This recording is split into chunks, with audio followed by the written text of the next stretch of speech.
The following is an exclusive presentation of WI Garden Media, the voice of Garden Talk Radio.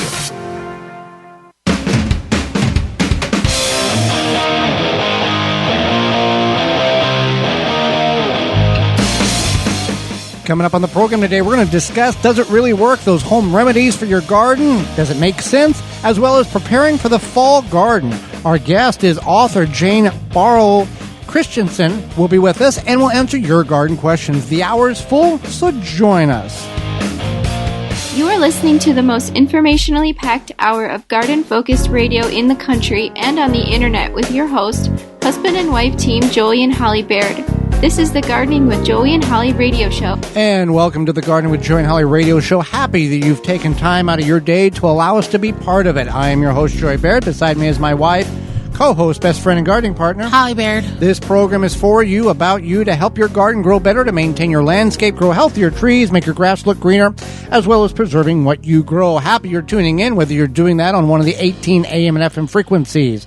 Broadcasting our program here in 2024 under the Season 8 tab on our parent website, which is the WisconsinVegetableGardener.com, or podcast replay, in-studio video replay. Thank you so much for being part of the program. If you missed any of our previous episodes on the radio, you can always visit them all at our parent website there, the WisconsinVegetableGardener.com, under the Season 8 tab. Yep, 8 seasons in, and we've got every episode documented.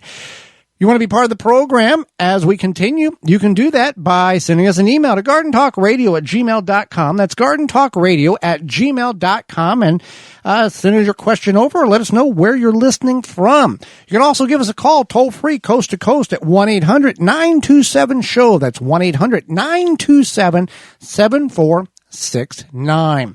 Well, Holly, before we get in the program, it's time for this week's Joke of the Week. This week's joke of the week is, my neighbor just buried $1 million in his garden because he wanted to make his soil richer. Seems like that would be counterintuitive, I know you're thinking too deep in it. Yeah, it's a joke. It's a joke, yeah. Don't do that. Okay, so anyway, this week's garden joke is brought to you by Rescue.com.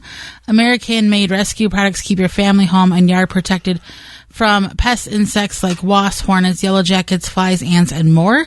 Learn more at rescue.com. That's RESCUE.com. So, does it really work? We've seen these consistently on a daily, even hourly basis on some of our social media platforms that we have, or our admin it.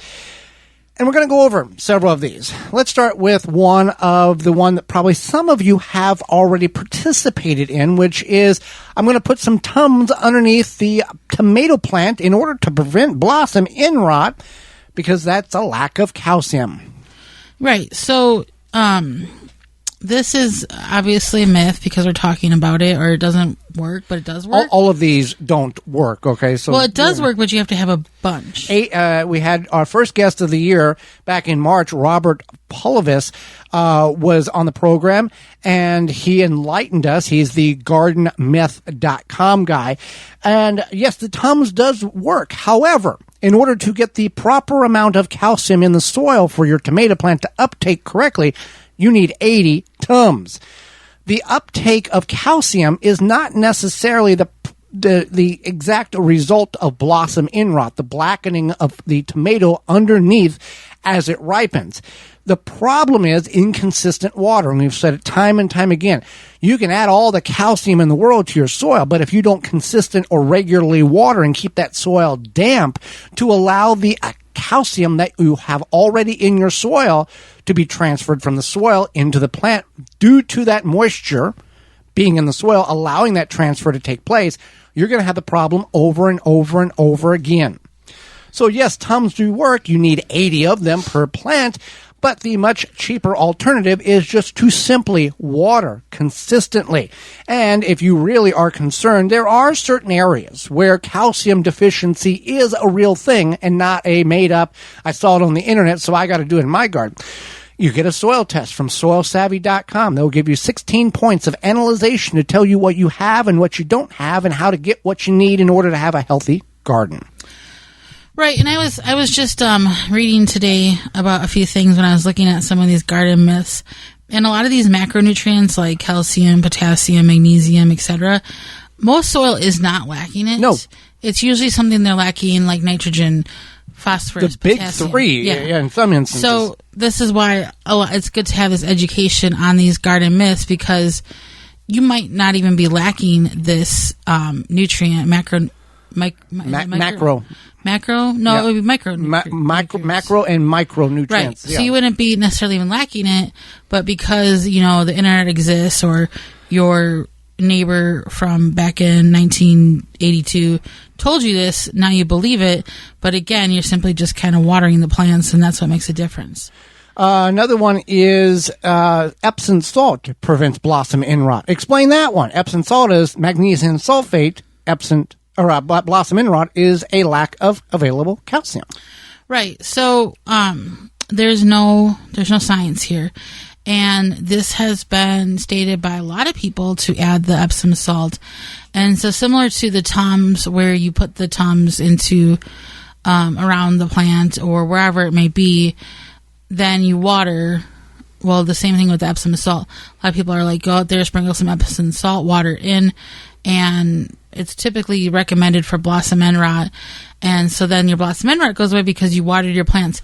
This happens because a lot of times we will, in many areas, you'll plant like the appropriate time here where our station is.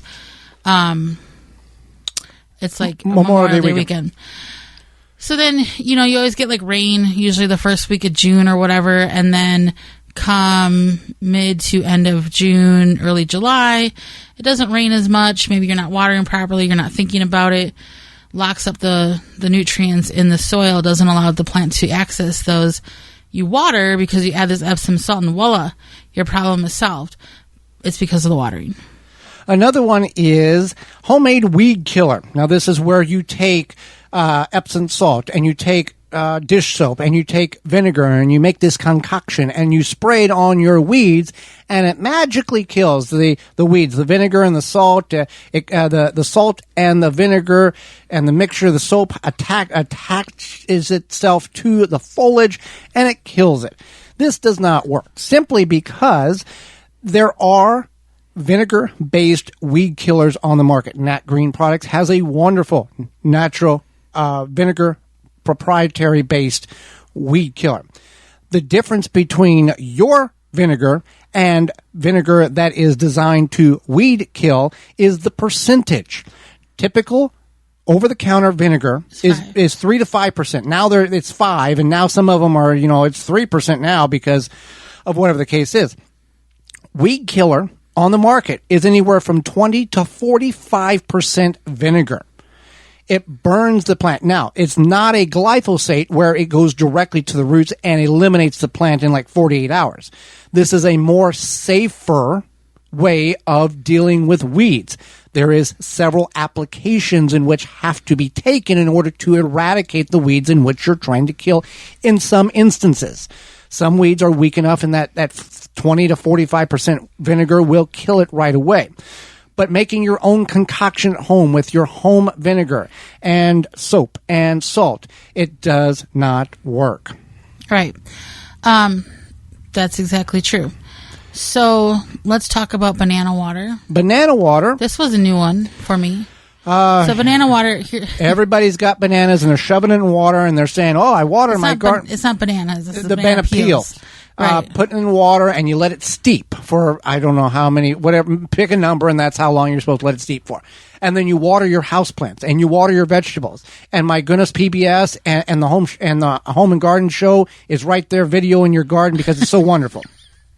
Is that what happens? Apparently. Oh, okay. So this is another myth or another misconception. It's a lie. I mean, yeah, banana peels can release some magnesium and potassium into your water, but your plants are not, your soil is not lacking it. Well, but the amount of the bananas you would have to have in order to get the proper amount of potassium is you don't have enough money to buy those bananas. Right. Yeah, that's just it. I mean, Is it going to hurt your plants? No, it's not going to hurt. But do you have better things to do than to shove some banana peels in water and let it steep for X amount of time? Maybe it's a fun little project for you and your children. But people, it's a waste of time. Put the banana peels in the compost pile. Right. End of story. I agree. I just can't imagine the smell. It can't smell good. Well, some of them I've seen puts them in like an old peanut butter jar and then tightens the lid on it so it steeps better. I don't know. Still. And putting in your compost pile eggshells. Eggshells. So this is a really... Well, put eggshells underneath the tomato plant. I mean, I understand some of you do these things because you are not aware that it doesn't work because it has been passed down, or you've seen what you felt was a trusted source online, or your favorite YouTuber going, hey, buy my shirt, here's how you grow tomatoes. Or buy my sponsor, here's how you grow. There's some of them out there that will do that. What do I need to tell you about the gardening world in order for you to buy my merchandise and to subscribe so I get more AdSense? We're not one of those people. We don't have 1 million people on YouTube. We don't have 100,000 people on YouTube. Because maybe part of it, the reason why we tell the truth. Right. I think that could be part of it. So eggshells, here's the theory, is that you take your eggshells, you let them dry a little bit, and then you crunch them up in your hand, and you toss them. A lot of times it usually involves tomato plants. You toss them around the tomato plants, and it's supposed to fix all of your problems. But I pulverize them into a powder and then put them at the bottom of the hole. You could do that too, but you need a bunch of eggshells. And it takes, yes, the smaller the particle, the quicker the egg mechanics of the egg will break down. However, the level of calcium that's in an eggshell is minute to what a plant would be required to have to supplement what may be missing out of your soil. In addition, the egg shell and the nutrients involved in that eggshell can take 12 to 18 months to actually break down to it's turned into soil and the nutrient has been released and now is in the soil for a plant to uptake. Right. Put in the compost. Put in the compost. And if you've done these things, I understand. We're just trying to advise you not to do them next time so you have more time. We did Epsom salt for a long time. Yes. For a long time. Till we were educated. So there's no shame in that. New information comes along. It's okay. That's why we're here, to help you have more time doing other things than doing things that don't actually work or work to the level of what you may anticipate them doing because you've seen results online, and we can't always trust everything we see online. We can trust Walton's Incorporated that has meat and meat products for you. Yeah, we know that you care about canning and preserving your fruits and vegetables, but what about the meat? At waltonsinc.com, you can get all the equipment, seasoning, and supplies to make sausage, jerky, and any other meat product to your high standards. If you want to make snack sticks that people will actually like, Walton's created meatgistics.com, an informational site to help you make the best finished product. Walton's even has a full line of their own meat grinders, mixers, sausage stuffers, and more to help you go from animal to edible. Walton's everything but the meat. You can use code GROW50, that's GROW50, at waltonsinc.com to save 10% off your orders of $50 or more. And when we come back, we're going to talk about planning your fall garden. You're tuned in to the Gardening with Joey and Holly radio show. Got a question for Joey and Holly? Send it via email anytime to gardentalkradio@gmail.com. Rootmaker starts your plants off right and keeps them going through harvest. From their seed starting trays with an innovative design that air prunes the roots to their large variety of grow bags, 1 to 60 gallons, their products will provide you the harvest you've never seen before. Visit rootmaker.com. Use coupon code ROOT24 to save 15% off your order at rootmaker.com. That coupon code is ROOT24 to save 15% off your order at rootmaker.com. Pomona's Universal Pectin is a high-quality pectin that gels reliably with low amounts of any sweetener. If you're trying to reduce the amount of sugar in your diet, you'll love Pomona's Universal Pectin. Now you can make healthy homemade jams and jellies sweetened to your taste. You can use sugar or honey to sweeten. Pomona's Universal Pectin keeps indefinitely when stored in an airtight container. Easy to use, versatile, and comes with directions and recipes in every box. Find out more and where to buy at PomonaPectin.com. Also available at natural food stores and online. Take the guesswork out of composting with the AeroBin 400 or smaller 200 for easy composting. The AeroBin mimics how nature decomposes waste. The AeroBin is easy to use. You prepare your balanced organic waste. Just open it up, drop it in, and close. After a short time, fertile compost is produced, which is easily accessed via the lower side door. The thermal insulation in the AeroBin conserves heat, leading to rapid breakdown of the biomass and works efficiently year-round, even in cooler regions. There is no need to turn the biomass, and it is pet and rodent resistant. It has little odor and can kill annoying weeds and seeds. It is BPA free. The AeroBin 400 or 200 comes with a reservoir at the bottom to collect the leachate. When diluted, makes for great compost tea liquid fertilizer. AeroBin composts kitchen and garden waste quickly. Easy to assemble with no special tools needed. The AeroBin makes composting rewarding and easy. Go to Costco.com to purchase. Deer Defeat is an all-natural based animal repellent to keep deer and rabbits away from your valuable plants that is odorless after 30 minutes and dries clear. It creates a continuous, invisible shield to protect your plants. Works for 30 days through rain, snow, and freeze. Will not clog your sprayer. Apply to your property without environmental damage. You can spray directly onto your plants up to flowering, then apply around your plants to continue protection. No need to reapply. Money back guarantee. To purchase, go to deerdefeat.com and use coupon code RADIO to save 10% off your order. Blue Ribbon Organics, providing locally made organic compost and soil blends for gardeners, farms, landscaping, and more. To find our products nearest you, visit blueribbonorganics.com. Happy 65th anniversary to David J. Frank, Southeastern Wisconsin's leading landscape company. Their award-winning services include everything from lawn care, landscape maintenance, design, construction, renovation, irrigation, sustainability, and more. Big or small, let the experts at David J. Frank handle the hard work for you. Find out more at davidjfrank.com. Goodbye, biting bugs and plant invaders. No More Bugs by Naturally Green Products is your answer. No More Bugs is DEET-free and not sticky on your skin. USDA certified, No More Bugs has been a favorite by consumers across the country for over 14 years. More than a repellent, it is safe for you, your plants, pets, and home. Available online at nomorebugs.net, Amazon, Walmart.com, and the Home Shopping Network. Welcome back to the Gardening with Joe and Holly radio show. We're going to talk about fall gardening, getting your plants ready, what to plant. But first, a word from our good friends of Honey Bee Healthy.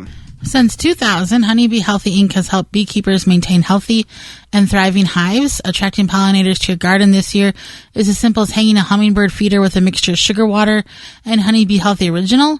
Don't be alarmed to see birds, bees, and butterflies dining together at the feeder.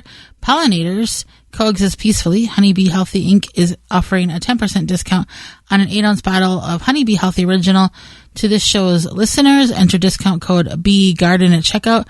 For more information, mixing instructions, and to purchase products, visit honeybeehealthy.com.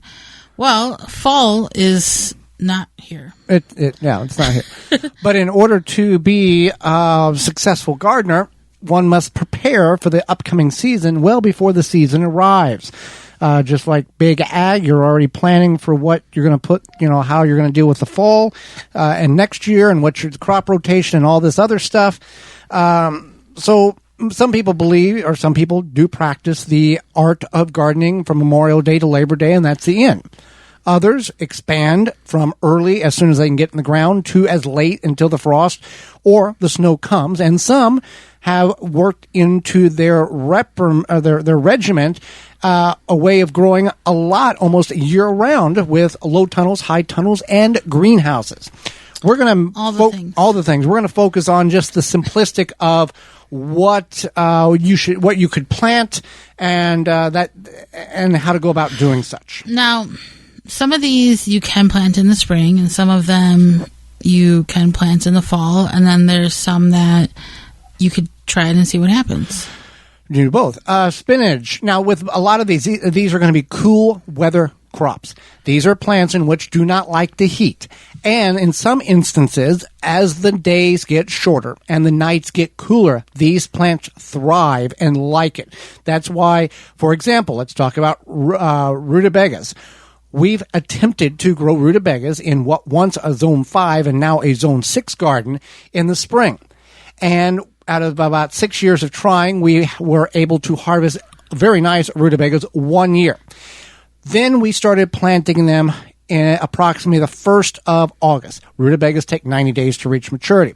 So as the days, August, then you got September, and then it starts cooling down based on the year, and we harvested them somewhere around middle or early portions of November. As the nights got cooler and the days got shorter, they produced very well. Turnips, we did the same thing. Turnips take about 60 days. But that August, first, second week in August is whenever we now plant our rutabagas. Other things in which you can plant spinach, leaf lettuce, radishes. These are all relatively quick. Radishes being the quickest at under 30 days. So you don't want to plant those in August. This is all based on your particular growing zone. Your mileage is going to vary based on if you're in Memphis, if you're in Boston, if you're in Denver. You want to kind of figure out when does the heat really stop and the coolness starts setting in. That would be when I would start planting my radishes and my leaf lettuce and my spinach. Not to where it's going to freeze or frost, but where those nighttime temperatures are in that low 50s. And the daytime temperatures really don't get into that high 80s or high humidity. You're looking at mid 70s. And you can grow these in partial shade as well. Leaf lettuce, you can harvest at any time, but about 45 days to maturity. Spinach, give or take, somewhere in that range as well. Right. So those are some great options. I think another thing to mention is this is not the same as winter gardening or cold frame. Cold frame. Thank you. I couldn't think of the name of it. You're not utilizing a cold frame. So these are plants that you are going to harvest before, a hard freeze. They may be hardy, like for example, hard. A lot of times people leave their kale. You wouldn't start your kale now. You would have had it established at this point. But people leave their kale because it can survive a light frost, even a light freeze, or I don't know if light freeze is the correct word. So yeah, you do have some different options here. So this is different than cold frame or window box, or whatever you want to call it, gardening when you make the cold frames.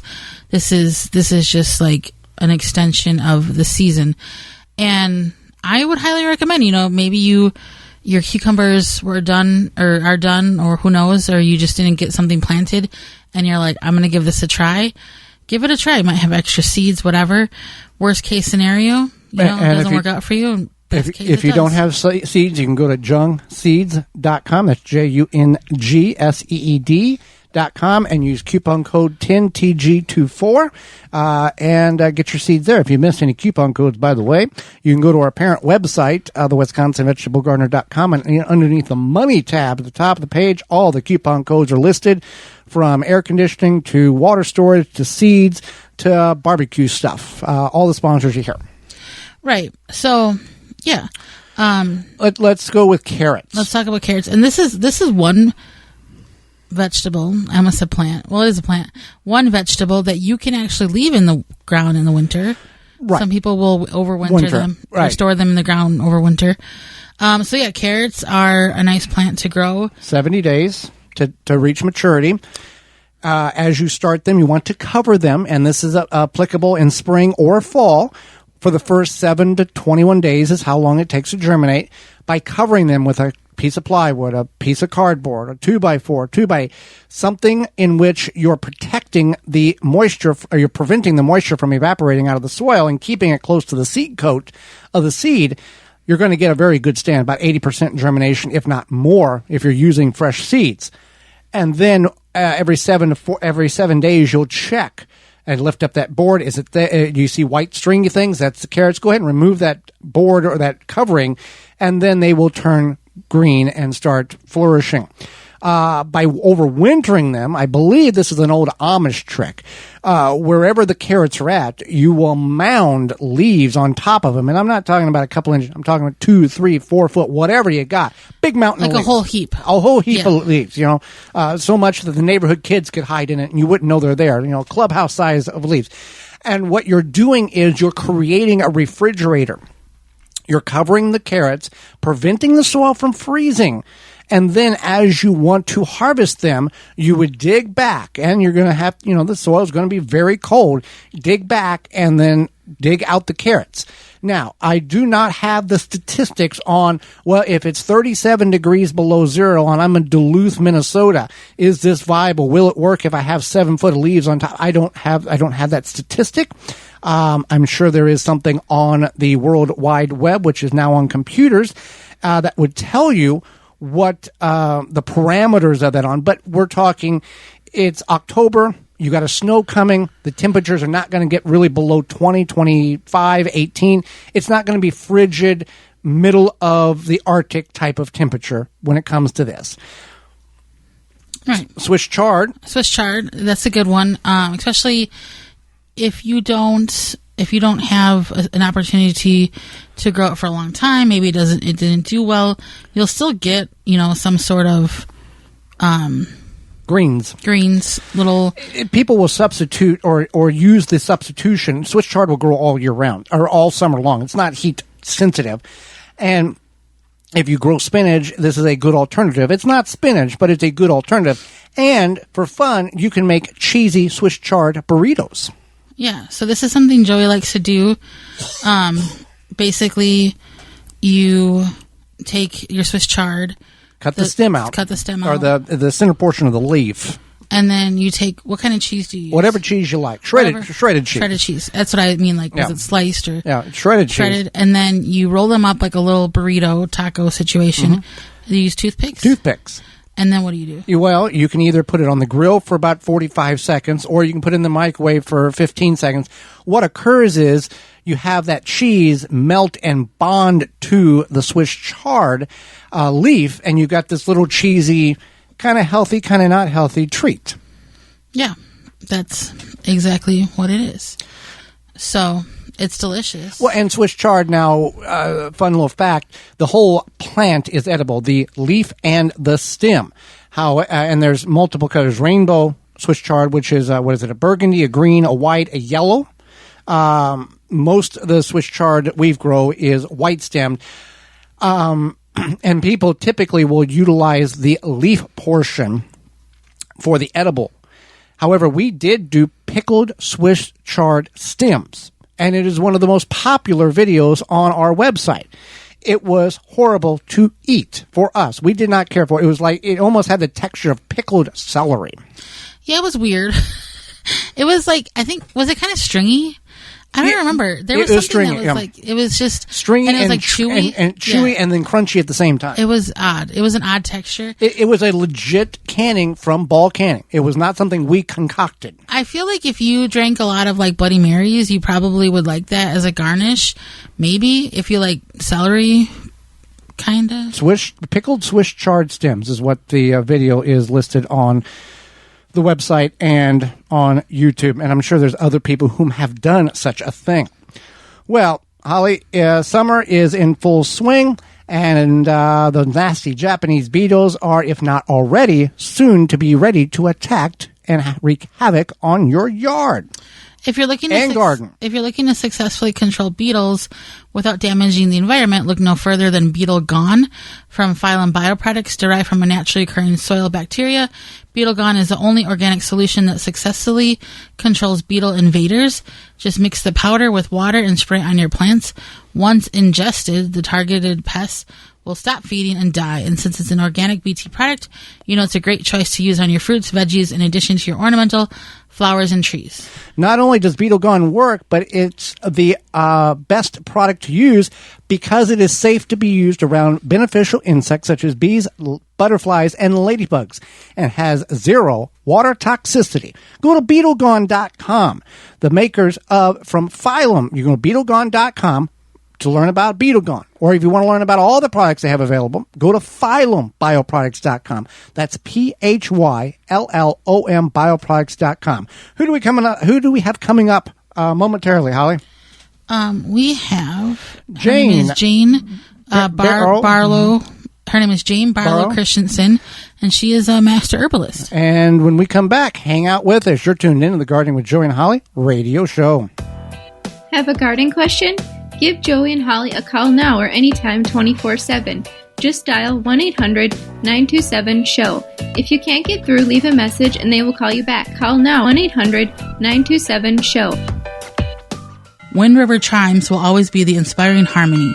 With a large selection and customization options, you will find the sound that soothes you. Visit windriverchimes.com to shop and find out more. Jung Seed Company is a family-owned and operated seed company since 1907 with the largest selection of seeds and plants online. Use coupon code 10TG24 to save 10% off your order at jungseed.com. That coupon code is 10TG24 at jungseed.com for 10% off. Mantis tillers, the premium long-lasting gas-powered tillers, are the perfect solution for any garden. This Mantis machine is available with 2 or 4 cycle engines with a 19-inch or 16-inch tilling width. Your DIY companion in your garden and your lawn converts easily for edging, aerating, and more with optional attachments. Find details at mantis.com. Are you ready to take control of your home's comfort? With Mr. Cool DIY Direct, empower yourself with our top-notch do-it-yourself cooling and heating solution. Introducing the Mr. Cool 4th Generation Mini Split, the DIY-friendly way to keep your home perfectly comfortable all year round. Our systems come with everything you need for installation, including our patented pre-charge line sets, eliminating the need for expensive professional help. Visit MrCoolDIYDirect.com to learn more and to take the first step towards a cooler, more comfortable home. Don't forget, use promo code GARDEN for a special discount and free nationwide shipping. Mr. Cool DIY Direct. Cool your house, heat your space, all by yourself. Dig planting holes from a comfortable standing position. Step, twist, pull, and plant. Visit ProPlugger.com. Make hand watering easy and enjoyable with HoseLink retractable hose reels. No more tripping over hoses, kinks, tangles, and avoiding rolling the hose up. With an automatic retractable HoseLink saves you time and effort manually coiling up your hose, leaving your focus on the things that will bring you joy in your garden. Available in multiple colors and lengths, you'll be sure to find the retractable hose that works for you. To find out more and to buy online via hoselink.com, use coupon code RADIO10 for $10 discount. Water supply tanks provide BPA-free, long-term safe storage for drinking water from 35 to 1,500-gallon tanks. Water supply tanks has you covered. From preparing for unexpected needs, off-grid property, easy gardening access, and more. For questions and to order, visit watersupplytanks.com and use coupon code GARDENING10 to save 10% off your order. Nice garden. And lawn. And flowers. What could this amazing liquid spray be? Just another fertilizer? Nope. SoilDiva.net. Welcome back to the Gardening with Joy and Holly radio show. Happy you've chose us to be part of your day. Holly, let's go to the hotline and bring in our guest for this week. Jane Barlow Christensen is a master herbalist, author, owner of Barlow Herbal, and she had a book published very recently, Be Your Own Shaman. Welcome to the program, Jane. Thank you. I'm so happy to be here with you guys. Well, thank you for taking time out of your day, not only to educate Holly and myself, but all of our listeners. And I will start with this. For those who may not be familiar with the term, what is an herbalist? What is the characteristics or the classifications or the qualifications one needs to have in order to be labeled that? You know, that's a great question. So sometimes a master herbalist or an herbalist can be educationally trained, like classically trained in the education system, or go to a certification. There's many ways that you can actually become an herbalist. Now, I grew up with a dad who was a medicinal botanist. So he had his PhD in botany and what makes herbs tick. And so he raised me and my siblings this way. So I'm more of a generational trained herbalist. So I grew up with a house full of, herbs and pots and big gardens. And, my dad was always stopping by the side of the road to identify plants. And so I'm not educationally trained, but I am generationally trained at this point. So I think it's anybody who, has a love of herbs, and you can get your education in a lot of ways. So he would stop and identify plants well before we had an app that took pictures and somewhat got accurate information from. Oh, for sure. In fact, I'm second oldest of 14 kids, so we used to be going somewhere, and he would see a plant he would want to identify, so he would pull over, we would all pile out. He'd be like, okay, this is this plant. This is the time of day you collect it. You use the flowers and the leaves, and you want to collect it during the spring or in the fall, here's the Latin name and the botanical name. And so we were always learning just by simply my dad geeking out on seeing plants that he would want to identify for us. So it was really fun. It was really fun. And that's fascinating because that was before a time of the internet. And with your father, you were firsthand. It's much like what we've been told, like if you're going to go harvest mushrooms, you got to go with somebody. A book only tells you so much. And if you guess wrong, you're dead. You've got to be physically with somebody. Here's the characteristics of what you're looking for, and here's a false version of it. So it's really fascinating that your father educated all of you, and then you stuck with it through your life.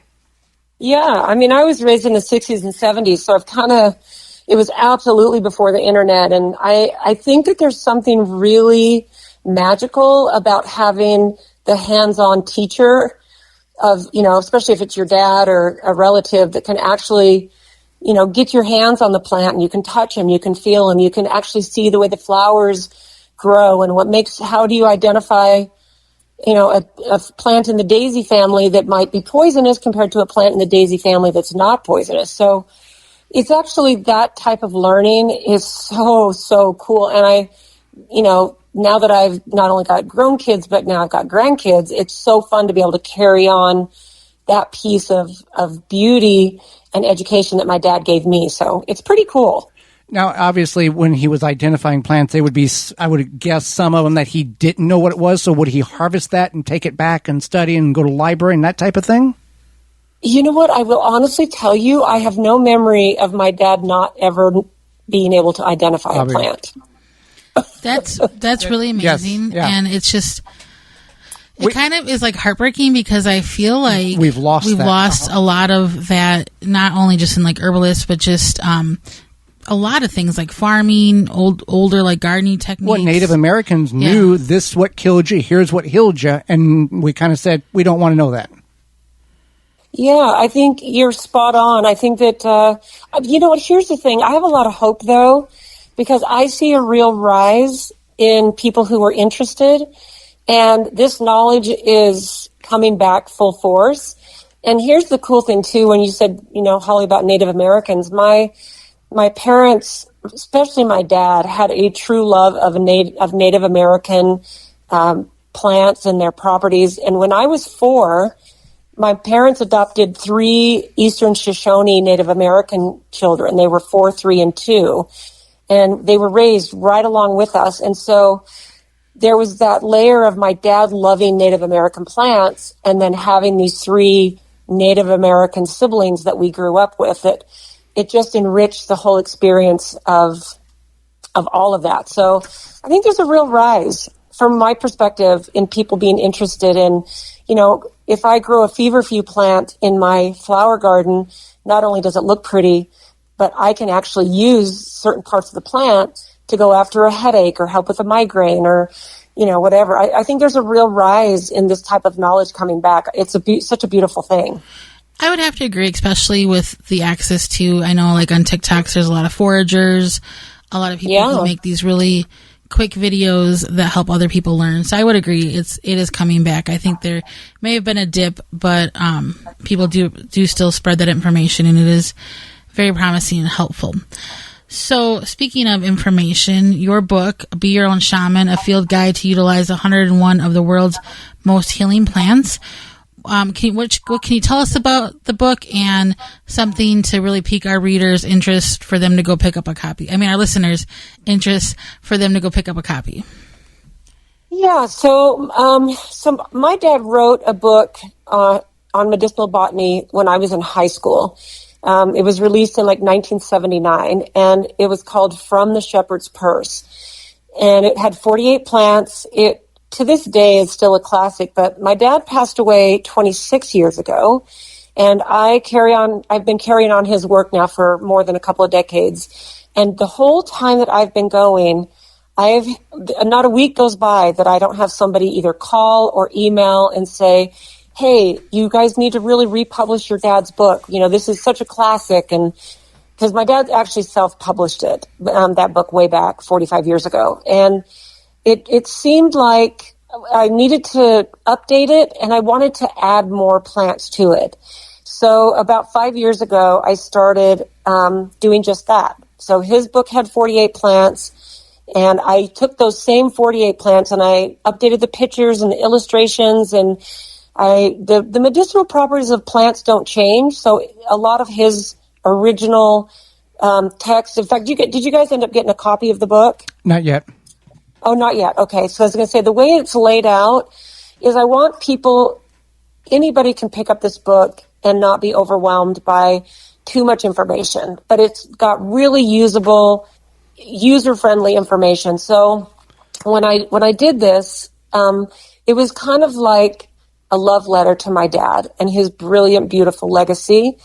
And this is, it was just an amazing thing to bring to the world. And it's just kind of my gift to show my dad how grateful I am for what he left to the world. And just, I love the times we're in because people really are so interested in, wow, if I did what grandma did, with this old herbal recipe, like, this is truly coming back. And I think you're right, Holly, about the whole, someone watched a TikTok on something or, a YouTube short, and it's like, oh, I need to go check this out. So, the book is an update of my dad's original work, and it was really, really fun to bring out to the world.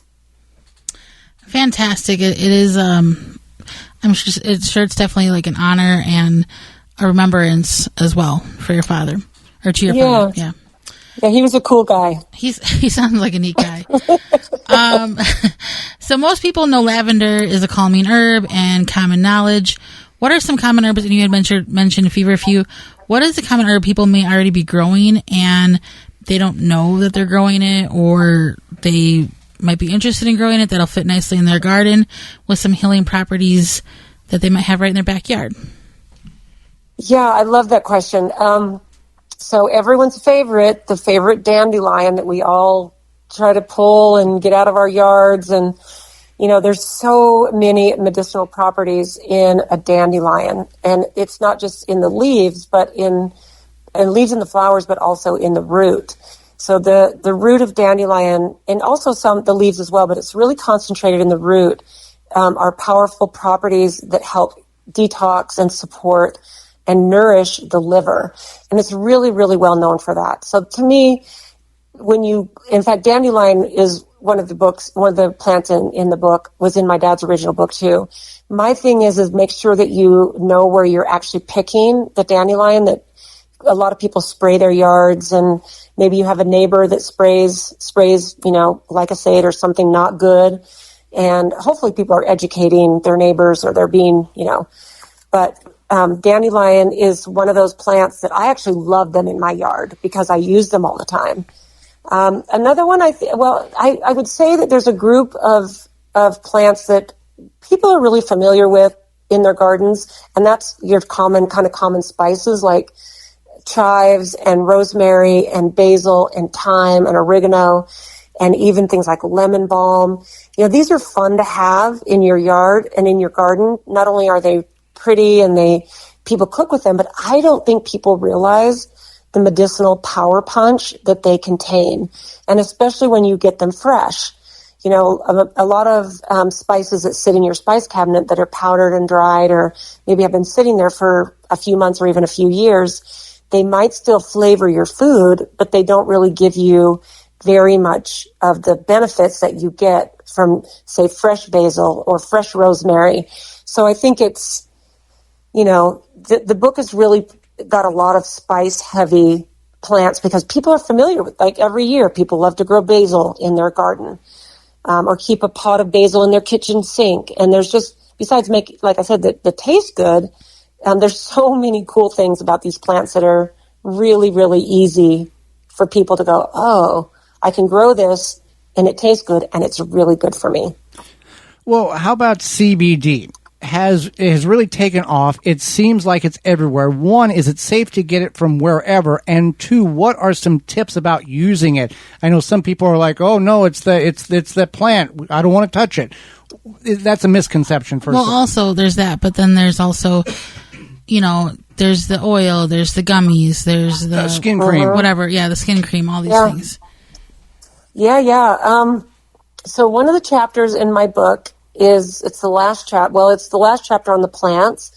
I added a chapter of psychedelics and sacred plants because I think that there is a surge, at least a big surge in interest. And in this particular chapter, I do add cannabis. I do have CBD in it. And now I also don't have preparation methods or dosing for any of the plants that are in this section because I think that there needs to be knowledge, there needs to be facilitation, there needs to be real care. Like, I've never been a person who, I do CBD. I had a knee replacement a couple of years ago because I had a horrible water ski accident, and it ended up, accumulating into a knee replacement. So when I went in and I finally found that it was like the third or fourth orthopedic surgeon that I went to see before I chose one. One of the things that I said to him is I want to use these natural things to heal and to go after inflammation and pain and possible infection. I want to use these different herbs. And one of them was CBD. So I found one who was like, oh, okay, you really know what you're talking about. But the thing with CBD, which I don't think people realize, is that we as human beings actually have what's called an endocannabinoid system in our bodies. It's like when we have a nervous system or an endocrine system or digestive system. We literally have receptors that are called endocannabinoid, and our body recognizes the properties of cannabis. And it's been so demonized and so it's been made illegal and it's been criminalized. And I'm not saying that you should be, really flippant with it. And, I've personally never smoked marijuana. I don't judge anybody who does, but I think that for me, I used CBD and I did use gummies with THC when I was healing my knee. So there, you can get CBD without the THC, which is the substance that makes you high. And for me, I'm not after that. I'm after all the healing benefits of CBD, the pain relief. It's got powerful anti-inflammatory properties. And there are good places of sourcing. Like I actually make some CBD products, but I source them very carefully from an organic farm in Bend, Oregon, where they're grown organically. I'm able to go in and check on exactly how they're grown and when the final product is done. So I think people just need to do their due diligence when it comes to purchasing CBD products, and that you just need to be willing to do some research. Absolutely. Is my best advice. Yeah. Well, we appreciate the time you've offered us. How can people find out more about you and get your book and the knowledge in which you have to share with all of us? Well, so my book's on Amazon and Barnes & Noble. It just came out about 3 weeks ago, so super exciting. I have a little YouTube channel, which is under Barlow Herbal, and I get on and I teach little tidbits about herbs and other things. And of course, my website is barlowherbal.com. And again, to me, it's about education. People can be empowered if they know what they're doing. And yeah, it's a pretty brilliant time to be alive. Absolutely. Well, we certainly appreciate the time you've offered us and the education, not only to Holly and myself and all of our listeners. And I guess we have to thank your father for that he passed that on to you. Yeah. It's been a pretty incredible journey being the one to carry on my dad's work. And I love what you guys are doing, and you guys keep up the good work over there. Thank you very much. And when we come back, it's going to be your garden questions, our garden answers. You're tuned in to the Gardening with Joy and Holly radio show. Got a question for Joey and Holly? Send it via email anytime to gardentalkradio@gmail.com. Water the right amount for the right time with the soaker hose from Eaton Brothers. Soaker hose is one of the best ways to water without drowning your plants. And with a timer, it becomes a set it and forget it way to keep your plants healthy and happy. Soaker hose is designed to work at low pressure, seeping water slowly and steadily over the course of 15 to 20 minutes so the water can percolate the soil and get to the roots. Designed and manufactured to be lead-free, so no harmful chemicals or odors are added to your water supply. Visit EatonBrothers.com for more information and to buy. Your mosquito frustrations are over. Now with Mega Catch, suitable for residential and commercial use. Mega Catch mosquito traps produce a vast array of mosquito-attracted stimuli, including safe CO2, and can attract mosquitoes and other biting insects up to 150 feet away. Easy to use and set up. The Mega Catch is ready to make your outdoor space comfortable and enjoyable at megacatch.com. Use coupon code JOEYB, my name Joey B, at checkout and receive 20% discount on your entire trap order at megacatch.com. Garden like a pro in 3 easy steps and receive customized fertilizer recommendations for your garden or lawn. Soil Savvy helps you determine what nutrients your plants need to thrive. Never again over-apply nutrients they don't need. A patented process that makes you a smart gardener. To get your soil test kit, go to mysoilsavvy.com. Have insects such as aphids or fungal gnats invaded your plants? Fight back with Summit Year-Round Spray Oil and Summit Mosquito Bits. Organic Summit Year-Round Spray Oil kills insect pests on indoor and outdoor plants. All natural mosquito bits kill fungal gnats larvae in container plants. Both products are harmless to people, plants, and wildlife. Summit Year-Round Spray Oil and Summit Mosquito Bit are available at garden centers, hardware stores, and at SummitResponsibleSolutions.com. If you could double the life of your raised bed boxes by sealing the wood with a clear, non-toxic wood preservative, would you? Well, now you can with a clear, penetrating product called Internal Wood Stabilizer. It's 100% non-toxic and easy to apply. Seal your untreated wood surfaces, even chicken coops, by spraying on Internal Wood Stabilizer. It's invisible, seals the wood from the inside out, and never wears off. Recommended by organic gardening experts. Internal Wood Stabilizer. Check it out at timberprocoatingsusa.com.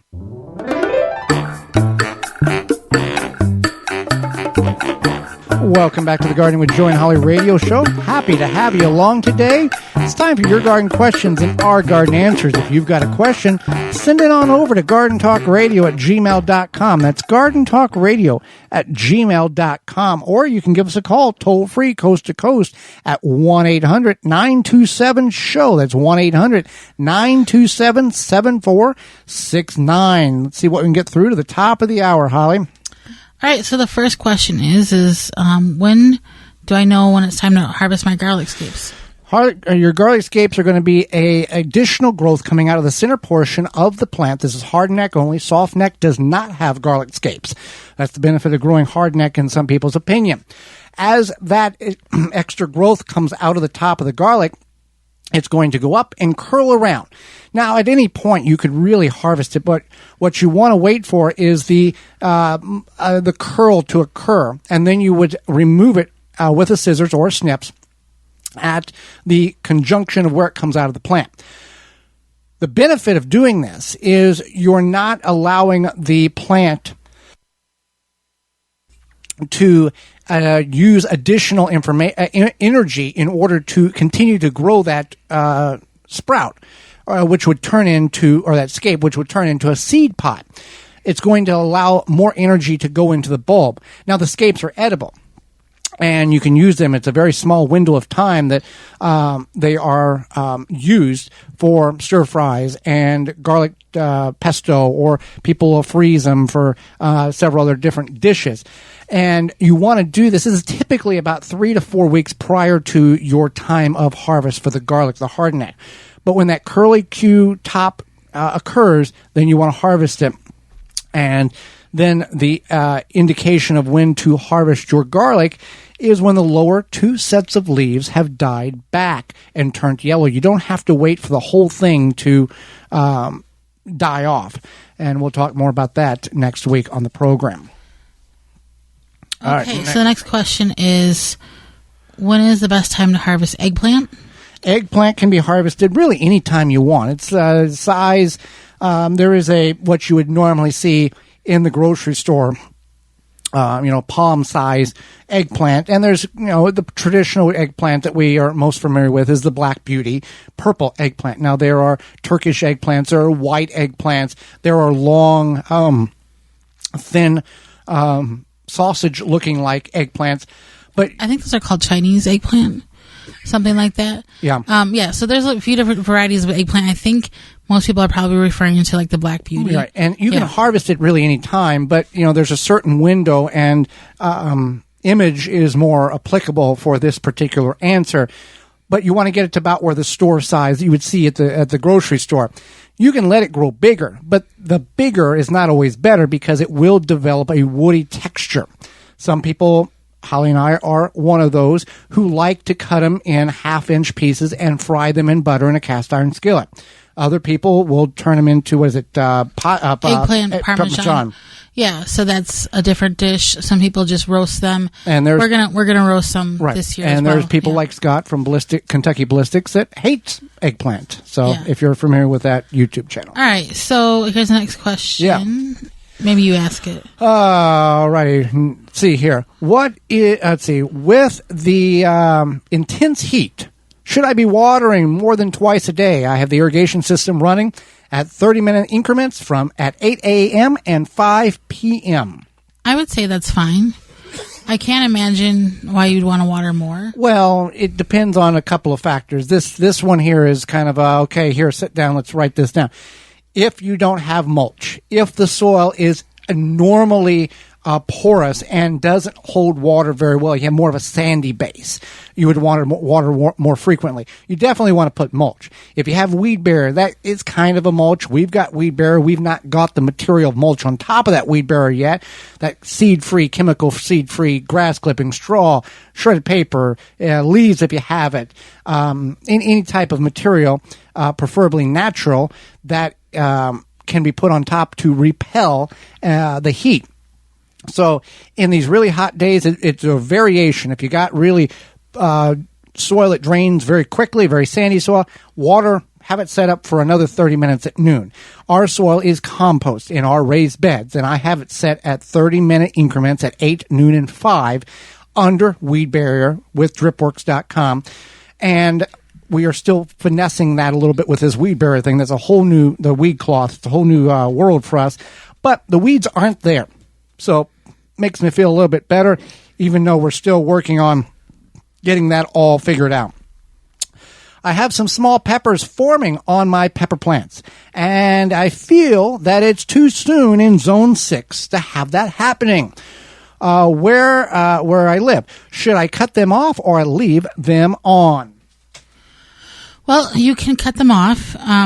This actually question came from my boss, and not me, not my day job boss.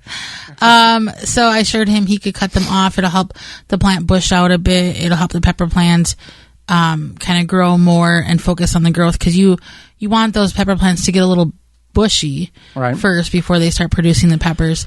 It's also still pretty early in the season. What occurs there in some cases is the pepper was in the container too long and began to experience a stress level of, hey, I may not survive where I'm at. I need to start putting flowers on to get a fruit to produce in order to get seeds, in order to carry on the traits of me, the plant.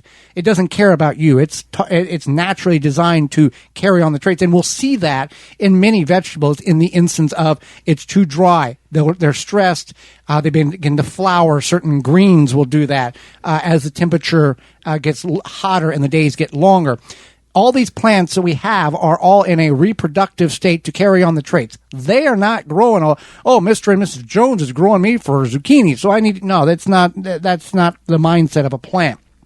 So, remove those. If you have some flowers on your plants, go ahead and remove those as well. We have some. I've got to remove them on our pepper plants, which are only about 7 inches tall, not very bushed out, and they were just transplanted about 3 weeks ago.